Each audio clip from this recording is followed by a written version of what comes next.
While President Tinubu was outside the country on his end-of-year vacation, 3 separate reports were filed to his office. One from his own party leadership, one from the Progressive Governors Forum, and one from a security agency routed through the National Security Advisor.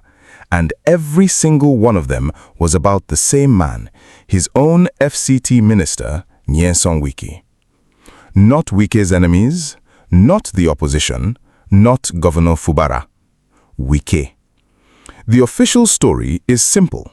Wike is Tinubu's most loyal South-South ally, the man who broke with the PDP in 2023, denied his own party's presidential candidate critical support, and accepted a cabinet position to anchor Tinubu's political project in the Niger Delta. He is currently touring all 23 local government areas in Rivers State to mobilize support for Tinubu's 2027 re-election. He calls himself a loyal servant of the renewed hope agenda. The 3 reports filed to the National Security Advisor during Tinubu's absence describe something the presidency cannot say publicly: that the man being used to stabilize Rivers is the primary source of its instability. So the question this investigation is built around is one that runs through every document connected to this story. Did Tinubu ever actually control Wike, or did he merely absorb him? We will get to the answer, but the pattern it belongs to is one Nigeria has seen before. When a president incorporates a political warlord to neutralize him, and the warlord uses that incorporation to expand his power, the presidency has not gained an ally. It has created a dependency it cannot easily exit. What you are about to see is not being reported anywhere as a single story. It requires connecting 3 security reports, 4 failed presidential interventions, a cross-party coalition Wike built in plain sight, and 1 agreement at Asorok that has never been publicly confirmed. If that matters to you, subscribe now. The next investigation opens a thread from this one that leads somewhere more consequential than anything discussed tonight. And the subject of that next investigation is counting on you never seeing how the threads connect. On January 8, 2026, 27 members of the Rivers State Assembly, all aligned with FCT Minister Nyesom Wike, announced the commencement of impeachment proceedings against Governor Siminalayi Fubara and his deputy. Speaker Martin Amiwele was being positioned to assume the governorship. This was the 3rd impeachment attempt since the Fubara-Wike conflict became public. It came after a December 2023 peace deal collapsed, after Tinubu declared a 6-month state of emergency on March 18, 2025, suspending Fubara, his deputy, and all members of the Rivers Assembly, appointed a former Chief of Naval Staff, Vice Admiral Ibok Ete Ibas, as sole administrator, and watched that arrangement expire in September 2025 without resolving anything. After a June 2025 peace deal that both sides praised publicly and ignored privately. 4 presidential interventions. The crisis continued after every single one. Nyesom Wike's public explanation is straightforward. Fubara violated every agreement he entered. The governor made commitments before the President of the Federal Republic and then acted otherwise. The Assembly, on this reading, was simply exercising its constitutional function. But there is a buried layer to January 8th that the headlines did not carry. Fubara's defection from the PDP to the APC in December 2025, the move that many assumed would bring him under federal protection, had reportedly then executed without Wike's knowledge or coordination. A senior APC source told The Punch that some powerful members of the Tinubu administration had been actively working to weaken Wike in his home state, and that APC governors had been mobilized to back Fubara's 2nd term precisely to achieve that. The January impeachment move was Wike's answer. This pattern has Nigerian history. every major political godfather in the post-1999 era who sponsored a governor has at some point made the same discovery, that the office of governor once occupied generates its own gravitational field. It draws federal resources, constitutional powers, and public legitimacy towards whoever holds it and away from whoever sponsored the holder. Wike knows this. He held the office himself for 8 years. Now here is the fact that reframes everything that follows. Among the reported terms of the February 2026 presidential villa meeting, Tinubu's fourth direct intervention was a specific directive.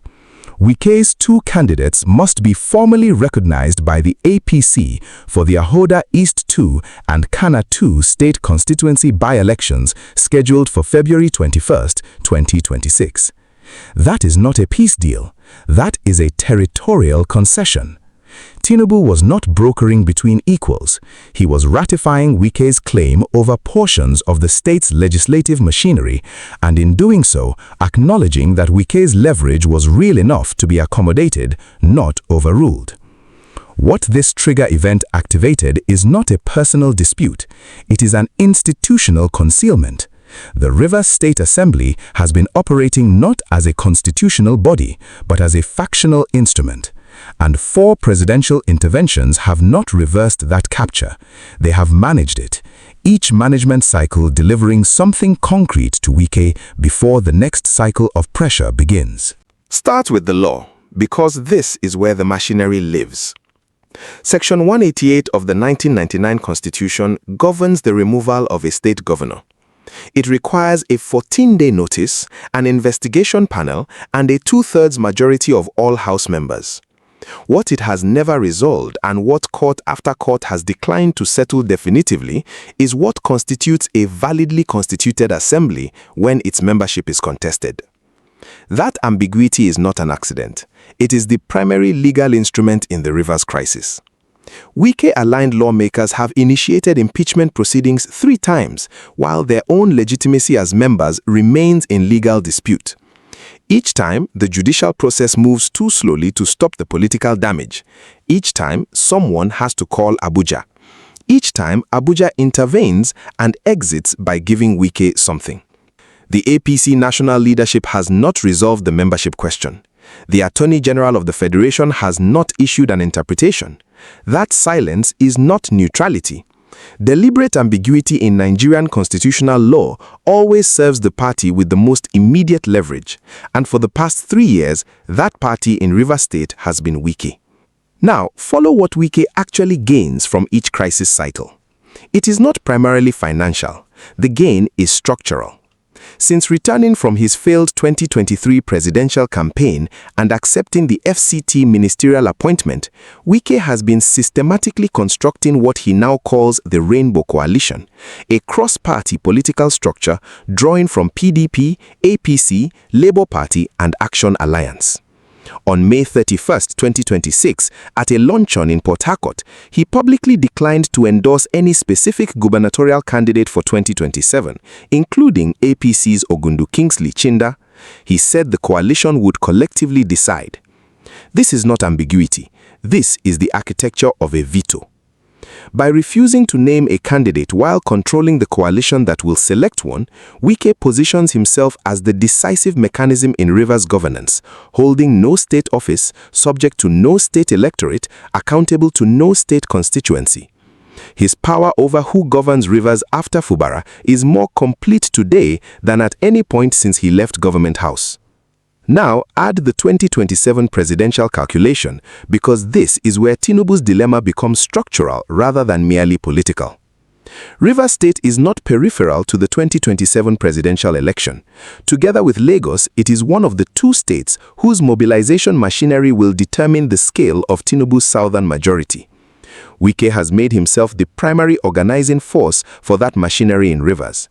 The question being asked inside the Tinubu administration, confirmed by at least one senior APC official, is whether Wike's mobilization value for 2027 outweighs the political cost of his continued war with Fubara, his friction with the Progressive Governors Forum, and the 3 security reports documenting his destabilizing activities.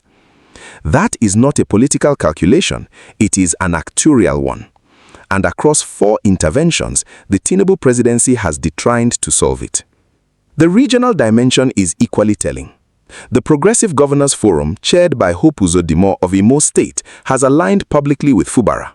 The rift between Uzodinma and Wike, now reported in April 2026 to have expanded into a competition over strategy for Tinubu's Southeast and South-South campaigns, means the Rivers crisis has escaped its state borders. It is now a fault line within the APC's entire southern architecture. Wike has publicly warned that no external governor will dictate political outcomes in Rivers. Uzodinma's support for Fubara is precisely that interference. And then there is the loudest silence in the story. The APC national chairman, Professor Nentawe Yilwata, affirmed Fubara as Rivers APC leader in January 2026, directly contradicting Wike's position, and has since said nothing publicly about the Rainbow Coalition, the by-election concessions, and the collapsed peace process. A party chairman who takes a position and then goes quiet while the conditions of that position deteriorate is not being neutral. He is managing a principal who has not given him permission to escalate. One name appears across every document at the center of this story. Across the 3 security reports, the peace deal frameworks, the by-election concessions, and the Rainbow Coalition structure. We will come back to exactly what that name reveals about the transaction that sits underneath all of this. When a president brokers peace between his own minister and a state governor, he is not managing a conflict, he is managing a liability. And the longer a liability is managed rather than resolved, the more structural power it accumulates. What is being road-tested in Rivers State is not a local power struggle. It is a constitutional model. A serving federal minister, using his FCT platform, his access to the presidency, and the loyalty of a legislative faction, has operated a parallel political authority over a state governed by a different person. If the outcome of the 2027 electoral cycle confirms that this model works, that a ministerial appointment can function as a veto over a governorship, every subsequent president in Nigeria will understand what the ministerial appointment is actually for. It will no longer be read as a terminus for a political career. It will be read as a headquarters. Every state where the federal government has an interest in the gubernatorial outcome will be watching Rivers to see whether this precedent holds. The economic exposure is specific, not general. Rivers State holds the largest concentration of oil production infrastructure in the South-South. The 1.8 trillion naira budget the Rivers government presented for 2026, described as a budget of resilience, requires a functioning assembly, stable governance, and investor confidence. 3 years of political crisis have delivered none of those consistently. In oil services and downstream infrastructure, investor decisions track political stability directly. The cost of what has happened in Rivers is not hypothetical. It is priced into every project that has stalled, every contract that has not been signed, every decision that has waited on political clarity that never arrived. The security dimension has been the least publicly discussed, and it carries the longest tail. The Niger Delta has a documented history. Political paralysis in Rivers creates ungoverned space, and non-state actors, including former militia networks, move to fill that space. The security agency that filed the 3rd report to the NSA through the Office of the National Security Advisor was not concerned with party politics. It was concerned with what happens to security architecture in the South-South when institutions operate below their designed capacity for extended periods. That report has not been acted on publicly. If it never is, the report was a political instrument.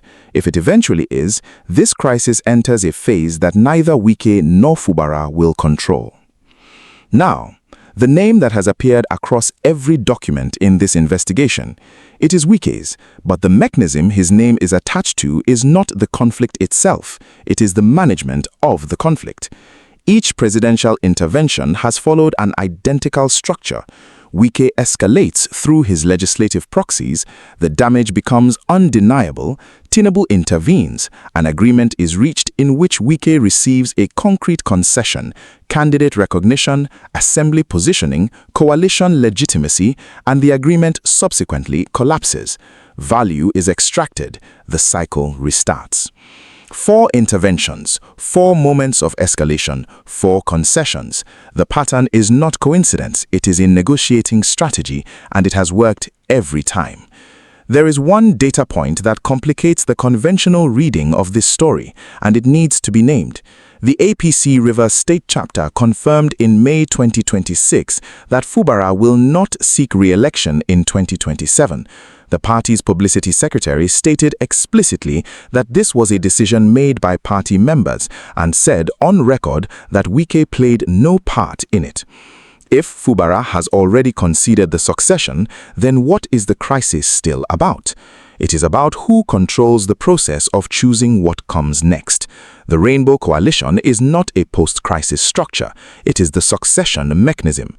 The conflict did not survive 4 peace processes without resolution because the conflict itself has become functional. It is delivering something to at least one party that peace would take away. The strongest case for Wike deserves to be stated in full because dismissing it would be the kind of analysis this channel does not do. Wike crossed the aisle from the PDP in 2023 at real political cost. He denied his party's presidential candidate, Atiku Abubakar, critical South-South support at a moment when it mattered. He accepted a ministerial appointment that his own political base viewed at least in part as a demotion. In exchange for that defection, the argument goes, he was entitled to retain political leadership in the state that gives him national relevance. Fubara accepted Wike's sponsorship, took the governorship, and then used the combination of the office and federal backing to dismantle the very structure that produced him. On this reading, the assembly interventions are not aggression, they are self-defense by a man who gave something of value and received betrayal in return. This argument has enough internal logic that it cannot be dismissed by assertion. It must be met with evidence. And the evidence is this. Tinubu himself, during the February 26 presidential villa meeting, reportedly used Lagos as his reference point. He is said to have asked, "Is Babajide Sanwo-Olu my leader in Lagos, or was Babatunde Fashola my leader when he was governor?" That analogy was not rhetorical. It was a statement of institutional principle. The governor is the state's political authority. If that is Tinubu's position, and his reported words suggest it is, then Wike is not merely defying Fubara, he is operating against the institutional preference of the president he claims to serve. The right to control a state's political structure from a federal ministerial office does not exist in the Constitution. It only exists in the leverage created by a political debt, and a debt once acknowledged is not an entitlement without limit. Now for the data point that cuts against this video's own thesis, because it must be named. Wike's mobilization infrastructure in Rivers State is real. An APC member of the House of Representatives stated in April 2026 that Wike, as a serving minister with proven grassroots control, retains the capacity to deliver rivers through both APC and PDP networks simultaneously. That assessment has not been disproven. If it is accurate, then Tinubu cannot cut Wike loose without risking the South-South margin that his 2027 campaign depends on, and that means Wike's leverage over the presidency runs in both directions. This analysis must acknowledge that the question of whether Wike is a net liability is not yet settled. The argument that he is rests on the assumption that Fubara and the APC governor network can deliver rivers without Wike. That assumption has not been tested at a general election. The overall argument still holds, not because Wike's utility is in doubt, but because the sustainability of that utility is. A mobilization asset who generates 3 security reports is not a position that can be maintained indefinitely. At some point before the 2027 elections, the contradiction between Wike's value as a campaign organizer and his cost as a governance liability will force a resolution. The Tinubu administration has been choosing to defer that resolution. The question is whether deferral is itself a strategy or merely the absence of one. The misconception most Nigerians hold about this story is that it is a personal feud. Personal feuds do not generate security agency reports to the National Security Advisor. Personal feuds do not survive 4 presidential interventions. What is happening in Rivers State is a structured contest between 2 models of political authority, the ministerial federal model Wike is operating and the governor as state party leader model Tinubu has publicly endorsed, and the president has declined to formally adjudicate between them because resolution would cost him one side of the equation. Here is the verdict I need from you in the comments. Is Wike operating inside the Tinubu alliance, or is he operating the Tinubu alliance? Those are not the same question. One means he is an instrument of the president's project, the other means the president's project in the South-South is an instrument of his. The 3 security reports, the 4 interventions, and the Rainbow Coalition all point in one direction. Tell me which version you believe, and if this analysis is giving you something the headlines are not giving you, hit like. That signal is the only tool you have to tell the algorithm that Nigerians are demanding this level of accountability. 3 moves are coming, grounded in what each actor has actually done, not in speculation. Wike's next move is the succession contest, and he has already begun it. His public refusal at the May 31 Port Harcourt luncheon to endorse any candidate, including APC's Ogundu Kingsley Chinda, while positioning the Rainbow Coalition as the collective decision-making body, is not ambiguity. It is a holding pattern designed to preserve maximum leverage until the value of an endorsement peaks. He will not declare a candidate until declaring one gives him something he does not already have. Every week he withholds the endorsement is a week in which every aspirant in Rivers State must court him. Tinubu's most likely response, given the pattern of the past 3 years, is another managed pause. The by-election concession in February 2026 bought a period of relative quiet. What the president needs before the 2027 campaign season fully opens is either a formalized territorial arrangement between Wike and the APC governor network, with defined spheres of influence, or a succession outcome in Rivers that both sides can publicly accept. A 5th direct intervention is possible, only if a new trigger forces it. Without a trigger, the current arrangement, uneasy, unresolved, but not actively erupting, is the arrangement Abuja prefers. Fubara, having conceded the governorship succession and defected to APC, is no longer playing for Rivers. He is playing for federal relevance after 2027. The credibility he has accumulated as a governor who survived 3 impeachment attempts, a state of emergency, and the sustained opposition of a former governor currently serving in the federal cabinet is the currency he will spend in whatever political transaction comes next. Here is what to watch for in the coming months. Watch the APC Rivers State primary schedule. If Wike's Rainbow Coalition selects a governorship candidate that the APC national structure formally endorses, it will confirm that Wike has successfully transferred his political authority from himself to a successor of his choosing, completing the objective this entire crisis was designed to achieve. Watch whether the Progressive Governors Forum formally backs any candidate in that primary. That would confirm that the Uzodimma-Wike rift has hardened from a disagreement into a factional division with structural implications for APC's entire southern election strategy. And watch whether any of those 3 security reports filed to the NSA during Tinubu's December 2025 absence is ever acted upon. Silence on those reports, sustained beyond 2027, will tell you they were political instruments. Action on them will mean this conflict has entered a phase that neither Rivers politician currently controls. Now, the question this investigation opened. Did Tinubu ever actually control Wike, or did he merely absorb him? 4 interventions, each producing a concrete concession to Wike before the situation returned to instability. 3 security reports filed against a sitting presidential appointee, not by the opposition, but the APC's own national leadership, its governors, and a security agency. a rainbow coalition that positions Wike to determine who governs rivers after Fubara, without holding any state office, without facing any state electorate, and Tinubu's own reported Lagos analogy, the statement that the governor, not the minister, should be the state's political authority, which reveals that the president knows what the correct arrangement is. He has simply never enforced it. The answer is that Tinubu absorbed Wike without controlling him. The ministerial appointment, offered as a mechanism of accommodation, became the platform from which Wike's influence expanded. 3 years later, a minister with no electoral mandate in Rivers is the architect of its succession politics, and the president who appointed him has intervened 4 times without reversing that fact once. If this trajectory holds, Nigeria ends up with a confirmed precedent by the end of the decade that a federal ministerial appointment can function as a headquarters for subnational political control. Not a possibility, a model.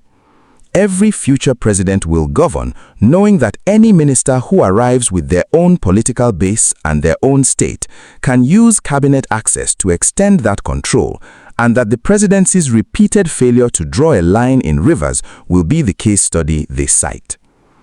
The damage is not to Fubara, it is to the institutional boundary between federal appointment and state governance. Once that boundary is breached as visibly as it has been breached in Rivers, it does not restore itself. Leave that with you, and leave you with one question for the comments that the facts have earned. Tinubu says the Rainbow Coalition will decide who governs Rivers after Fubara. Tinubu has said nothing about the Rainbow Coalition publicly at all. What does that silence mean? You now know something that the average Nigerian watching the evening bulletin tonight does not have access to. They know there is a crisis in Rivers. They do not know about the 3 security reports, or the by-election concession that came out of the 4th presidential intervention, or the Rainbow Coalition as a successor selection mechanism, or what Tinubu's Lagos analogy reveals about what he believes and has not enforced. The gap between what you now know and what most Nigerians are being told is the gap this channel exists to close. If someone in your life is trying to make sense of what is happening in Rivers, what Wike's position in this government actually means, or what 2027 is really being shaped by, this is the analysis they need. It is not a share request. It is what you do when you are carrying information that someone else should have. The thread this investigation has opened but not closed is the Rainbow Coalition itself. Specifically, who is inside it, what membership costs each participant, and what Wike is promising in exchange for their alignment. That is the next investigation. Stay close. This is Naija Unmasked. The mask never stays on.